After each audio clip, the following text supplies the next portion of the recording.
राधे राधे दोस्तों। जगन्नाथपुरी मंदिर में भगवान जगन्नाथ की प्रतिमा देखने के बाद सभी के मन में एक ना एक बार तो यह सवाल जरूर आता है कि आखिर भगवान की आंखें इतनी बड़ी और गोल आकार की क्यों हैं।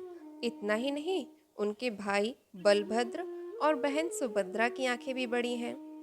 आपने अभी तक जितने भी भगवान की मूर्ति या तस्वीर देखी होगी, सभी में भगवान का चेहरा उनके मानव रूप के अनुसार ही दिखाया गया है। लेकिन भगवान जगन्नाथ की आंखें सबसे अलग और अनोखी हैं, जो अपने अंदर कई रहस्य छुपाए बैठी हैं। भगवान जगन्नाथ श्री कृष्ण भगवान का ही एक रूप है। इसके बाद भी इनकी आंखें इतनी अलग क्यों हैं, आइए हम जानते हैं।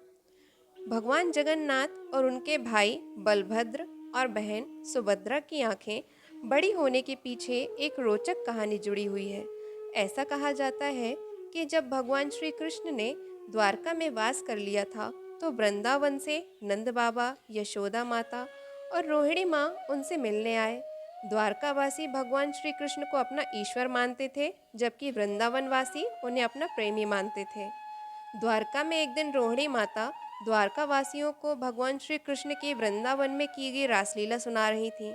इस दौरान उन्होंने भगवान कृष्ण की बहन सुभद्रा को द्वार पर जाकर खड़े रहने को कहा। भगवान श्री कृष्ण की रासलीला सुन द्वारकावासी उनकी कथाओं में डूबे हुए थे। वहीं दूसरी ओर सुभद्रा दरवाजे पर उदास खड़ी थी। उन्हें उदास देखकर दोनों भाई बलराम और कृष्ण भी उनके दाएं और बाएं आकर खड़े हो गए, जहां वे भी रोहिणी माता द्वारा भगवान कृष्ण के बचपन की कथाएं चुपके से सुनने लगे। भगवान श्री कृष्ण की अनोखी कथाएं सुनकर तीनों हैरान रह गए, जिस समय उनकी आंखें पूरी तरह खुली की खुली रह गईं। ऐसा कहा जाता है कि इस समय नारद मुनि भी धरती पर आ गए थे, जहां उन्होंने तीनों भाई बहन को इस तरह एक साथ इस अवस्था में देखकर हैरान रह गए। जिसके बाद उन्होंने प्रार्थना की कि भगवान श्री कृष्ण और उनके भाई बहन के इस अनोखे रूप के दर्शन सभी भक्त कर सकें। बस तभी से जगन्नाथपुरी मंदिर में भगवान की इस तरह की प्रतिमा स्थापित की जाती है।